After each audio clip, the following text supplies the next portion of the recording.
Good day, friends, and welcome to Pathways of Hope. Today's Gospel reading is taken from Matthew 8, verses 1 to 4. Let's read together. When Jesus came down from the mountain, great crowds followed him, and then a leper approached him, did him homage, and said, "Lord, if you wish, you can make me clean." He stretched out his hand, touched him, and said, "I will do it. Be made clean." His leprosy was cleansed immediately. Then Jesus said to him, "See that you tell no one, but go, show yourself to the priest, and offer the gift that Moses prescribed. That will be proof for them."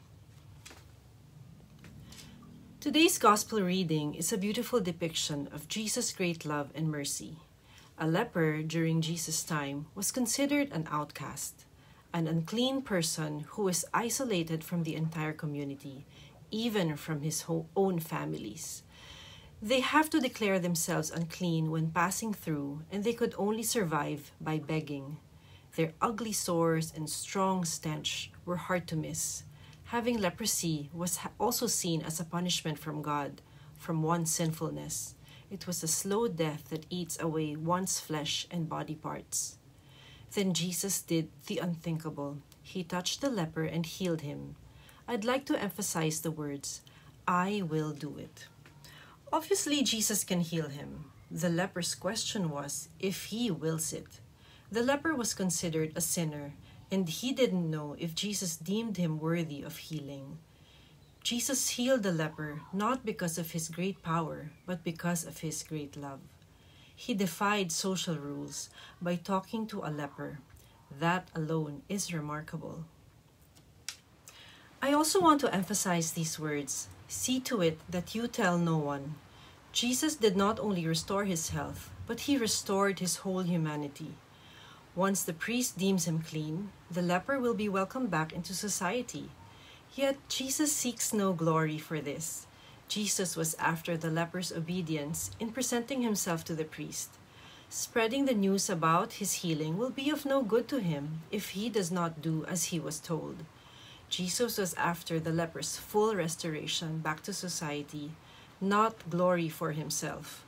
The series called The Chosen portrays a beautiful and moving version of this gospel. I recommend that you all watch it. Leprosy represents isolation and decay. We may not have the sickness itself, but we may be in some form of isolation. Perhaps we feel isolated from our family, from our friends, in the workplace, or we may feel that we are in the wrong career.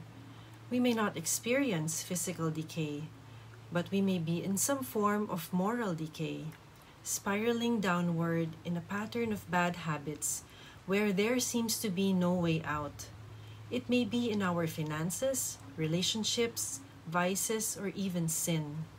Feelings of anxiety may also bring you down, but let me tell you this. Jesus can and will restore you. You only need to want his restoration, and he will do it for you. It doesn't matter if you have been following the Lord or serving him for a very long time, or if today is your first time to pray. Jesus welcomes everyone who wants to belong to him. He doesn't look out at our past. He looks at our desire to be right with him. Today I urge you to claim, "Lord, if you wish, you can make me clean." May you find Jesus' healing and restoration today. Have a blessed day.